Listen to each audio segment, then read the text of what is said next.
morning, I'm heading into town because I'm going to get my car back. Thank goodness. I'm so happy that it's fixed, and I'm going to get it set up for camping so I can do more camping this summer. There's not much of summer left, but I'd still like to get a couple more trips in. Earlier this summer, I had gone into town when all of a sudden the car came to a screeching halt without me ever touching the brakes. It literally slammed me to a stop. I limped the vehicle back to Palmer, where I then had it towed over to a mechanic. About the time that this all started with my vehicle, Ford had a major recall on its transmissions. They'd had a recall for the last 3 years on transmissions for model years, I think 2011 and 12 and 13. This year was 2014, and this is a 2016. So whatever the recall issue is, it is not or has not yet been made for this year vehicle. But the issue that they were saying sounded very familiar to what my vehicle was experiencing. Again, coming to a dead stop without cause. In my case, it happened to be that a sprag, or the sprag, in the transmission had broke. The sprag is a component that helps to convert torque, and the sprag allows the gears to only travel in one direction. So that had broken, and that's what caused the vehicle to come to a crashing halt. The place where I took the vehicle, though, they are a network of certified transmission specialists, and they are nationwide. So they guarantee their work. I think it's guaranteed for up to 3 years. And if I were to ever go back to the lower 48, which I'm not planning on doing, but if I did, it would be guaranteed anywhere in the nation over the course of those 3 years. So that's a good thing to know. The other thing is that they rebuilt my transmission better than factory spec, and they resolved all known issues since date of manufacture to current in the transmission. So even if it hadn't failed, but it was a known problem that could fail, they took care of that. So I don't have to worry about anything with this transmission for quite some time. Now, in addition to having transmission issues, I was also having a misfire that was happening, and because it had been happening for a couple of years, the catalytic converters needed to be replaced, so I replaced both of those. Also had the torque converter rebuilt. For the third year in a row, I had all the spark plugs, the spark plug wires, and the housing replaced in this vehicle. So between all the work that I've had done, this vehicle should be running fine for a long, long time, and I feel more confident in it, which means that, like I said earlier, I would like to get this thing set up so that I can go camping and take it off the main highways in Alaska. I used to go camping all the time when I was back in Colorado. I overlanded, and I had this wonderful Jeep that was set up as a camper, and that's what I would like to do inside of here. Eventually, maybe I'll get a camper for my truck, but for now, I can't afford that, especially after all the work I had done on this. And speaking of work being done, by the time I get home, my contractor should be there. And tomorrow, he's going to start working on the bathroom build. And he's also going to take care of the posts that are in front of the cabin. Now, when I bought my cabin, it was not in the best of condition. And the posts that were on the front of the cabin were in really bad condition. They were old and rotting. They weren't even attached in some areas. And when he came out to rebuild the roof on my cabin, he removed the old post and then put up new post. The old post then became the swing that is out by the fire pit. And I do use it. I love it. But I love the new post on the cabin even more. However, those posts over the course of the last 2 years needed to dry out. They were extruding some sap out of them because they were green when they were taken down, and they were starting to show some signs of aging on them as well, and getting some mold or moss growing on them. And so he needs to come out and take care of all that. But let me take you back a little bit in time and show you the process of how they put those new posts in. The logs were actually cut from my property, so they set over the course of a winter, and when spring rolled around, then they had to strip off all that bark and then sand them down and buff them to a smooth finish before they went ahead and dug a hole and then installed the new post on the cabin.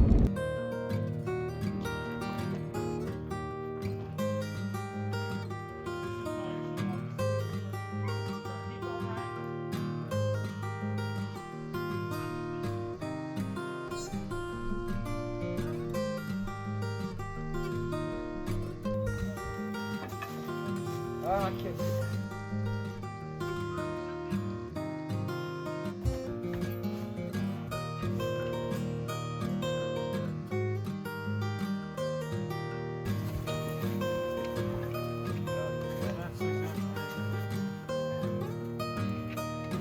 One, two, three. Okay.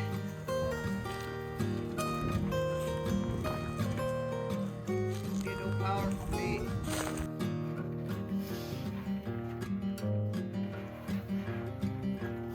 Whoa.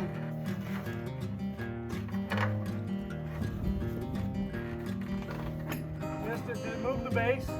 Yeah. All right.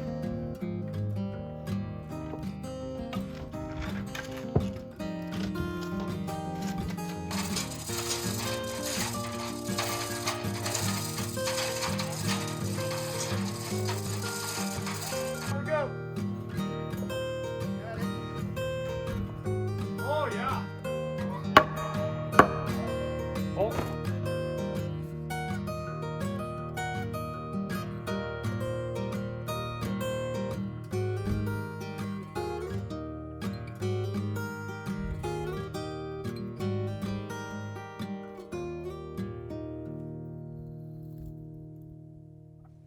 Bright and early this morning, my contractor was starting to strip down the post. He was taking a buff sander and removing all of that algae and moss and mold buildup and all the sap that had extruded from these posts over the last couple of years. And then just dry brushing those. And while he was not able to remove all of the staining, he did get all of the surface mold and everything off of these logs. And now will come the best part. He's going to begin to stain these. Now, I decided to go with a teak colored stain.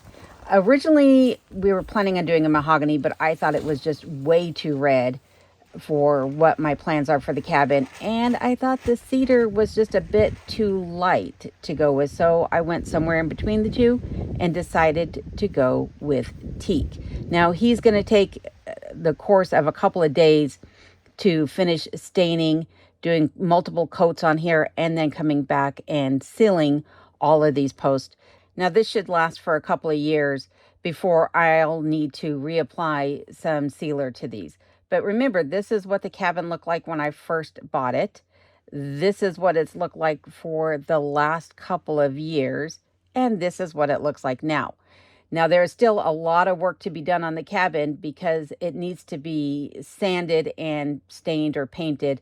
And what that color will be in the future, you'll just have to stick around and see. Now that he's done working on the post, let's take a look at what is the next project. That is going to be the bathroom. Originally, this room was going to be an Arctic entry for me, but prior to me buying this cabin, this room was the master bedroom. But let's take another step back in time and see what it looked like when I first got here. This is the ceiling, and you can see there's some water damage. And now that the temperatures have dropped, the ceiling in here is actually frozen over.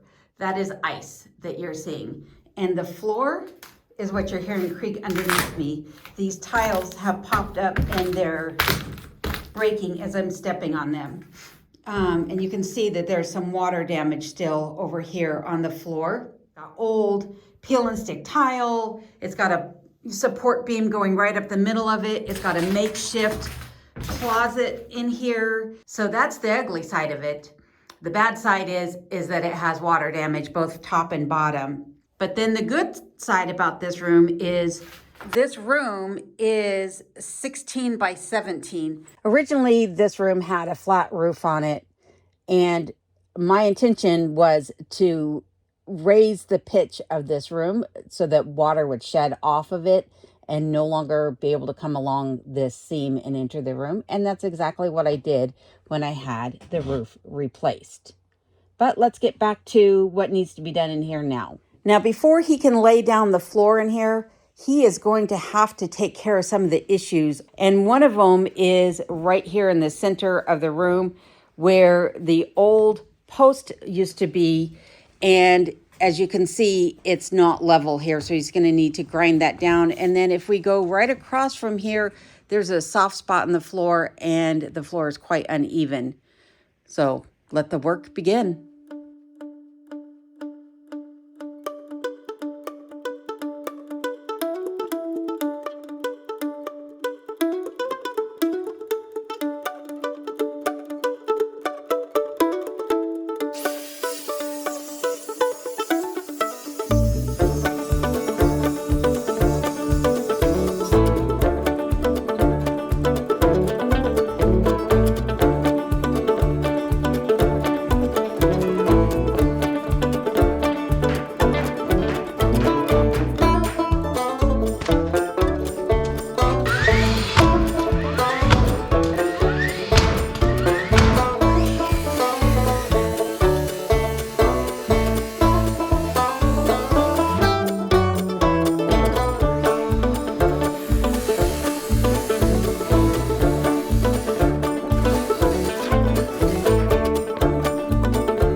Was originally re-roofed. It was never intended to be a bathroom. It was always intended to be an Arctic entry. Therefore, it did not need to be insulated. But since I'm turning this into my bathroom, it needs to be insulated, which also means that it needs venting. So this is going to need to be opened up.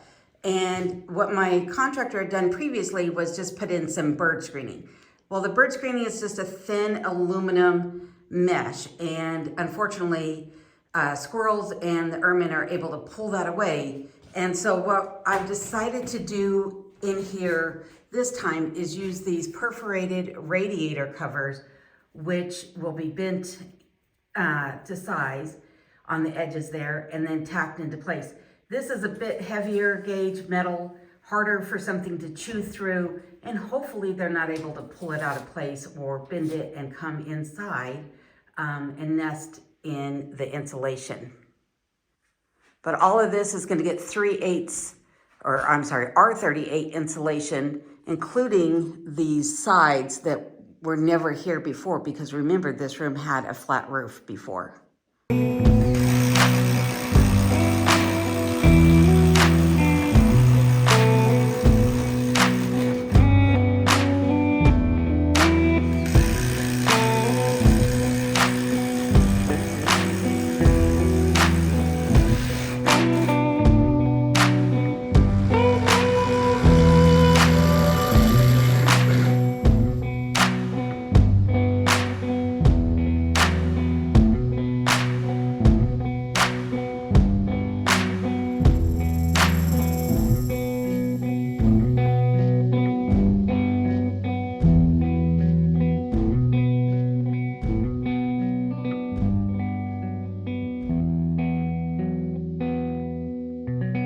You may have noticed that when my contractor put up the insulation in the ceiling, that he didn't put any baffling in. Now, I questioned him about that, and he said that in his experience, in a room like this, it's not necessary.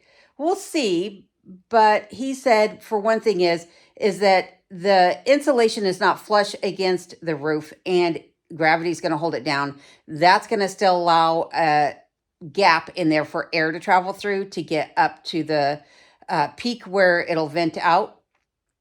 So fingers crossed that he is correct, but he did remind me that he is a lifetime contractor, and if there's ever a problem with the roof, he will come out and fix it based upon craftsmanship. So I'm going to hold him to his word, because I am praying that there are no issues with this roof. With the roof and the ceiling. I don't want to have to do this over again. But speaking of having to do things, he was not able to insulate these. And so I'm doing that. It actually did not even get put into the bid. Unfortunately, it's something I would have rather he had done. Luckily, I have the insulation on hand, so I'm just going to take my hot knife and cut this to size and then stick this up there and put some vapor barrier over it. And then I will be installing a ceiling. Well, what am I going to put on the ceiling? Cedar plank, as you can see above me here. Now, this is just a test patch here. I'm not sure if I'm going to leave it in its natural state or if I will be staining it. So you'll have to tune back in to see what I actually wind up doing. But then I'll also be putting in some flooring, which is going to be this right here. Sorry, I'm trying to look at the camera and also walk it backwards at the same time. So this is some vinyl plank flooring that they carry at one of the big box stores. And it is the type that I don't need to put any underlayment underneath it. There's no adhesive or anything like that. It's a completely floating floor. The color is called Broughton Oak. And this I will be installing after I do the ceiling in here. So that is the first things that have to get done, ceiling and the floors. And then after that, I plan on putting in all the fixtures in here. Well, I have my tub on order. It's not the initial tub that I originally wanted. That tub, unfortunately, got sold before, and it was one of a kind, before I got to it. Not surprised, it was a gorgeous tub. But I did find a replacement that I think I'll be happier with in the long run. And it was something that you guys actually suggested. So make sure that you come back to see what that tub is. And then if you haven't seen the video where I showed what this room is going to look like, well, you'll have to go back in the playlist. I'll link it at the very end of this video. So make sure you stick around to the very end to see that link and go check out that video, see what the bathroom is expected to look like. But I can tell you that there will be some surprises when this bathroom is all said and done. And I think I'm going to be happier with it in the long run. So lots and lots coming up here as far as this goes. I still have some work that is needing to be done on the outside of the property too. But I don't know if that's going to happen this year or not. My contractor for that work is actually tied up with some other projects. And so fingers crossed he can get to me before it gets too cold and the snow starts falling. One of the other things that I have to do regarding this part of the cabin is I need to cover this plywood up here and also fix this broken piece of glass in the door. And of course, replace this old rickety screen door. I think they actually built that screen door themselves. If they didn't, and maybe they didn't, I mean, who knows? Probably not. That door might be an original screen door from 1970, but it has seen better days nonetheless. And speaking of seeing better days, my poor garden has seen better days. It is doing fine, don't get me wrong, but the potatoes have gotten so tall and it's been raining so much lately that they have fallen over. I don't know if you can really see that, but they were standing up and now they're falling over. They're starting to turn yellow here, so I'll be harvesting potatoes soon. And also my cabbages are starting to fill out nicely, which is nice. But my poor Brussels sprouts are not getting as full as I would like. There's so much work to be done on this cabin. I wonder if I'll ever actually be done with it. Between putting up the fascia on the roof line here, soffits, stripping and resealing the cabin, whether I stain it or paint it. It's painted right now, so if I paint it in the future, don't come at me for painting a log cabin, but it might be easier for me to just repaint it than to strip it down. I know I could soda blast it or sand blast it. Unfortunately, though, these logs are not airtight, and all of that would just be coming right into the cabin. So I don't know if I'll ever take that route or if I'll just scrape it and sand it down by hand. And then probably, who knows what I'll do. So much to do, though. So much to do. So, like I said, I don't know if I'll ever be finished working around here. But I will also be working on the bunkhouse. So maybe next summer, my friend who was here, maybe she'll come and stay with me for the entire summer. She's talked about it. We'll see if that happens. But if she does, again, like I said before, I want to make sure she has a nice place to stay. So I've been acquiring materials for that project as well. Maybe it'll be something that I do this winter. So we'll just have to wait and see what happens. But for now, that is going to do it for today's video. I want to thank everybody for joining me, and I hope to see you in the comments, and I'll be back next week with more projects, especially going on in that bathroom. Whether you've contributed through a YouTube membership, Patreon, PayPal, or you've donated to the channel in other ways, your support means a lot to me. So with that being said, that concludes today's video. I want to thank you for watching and joining me today. As always, stay safe and take care until the next time, and I'll see you then.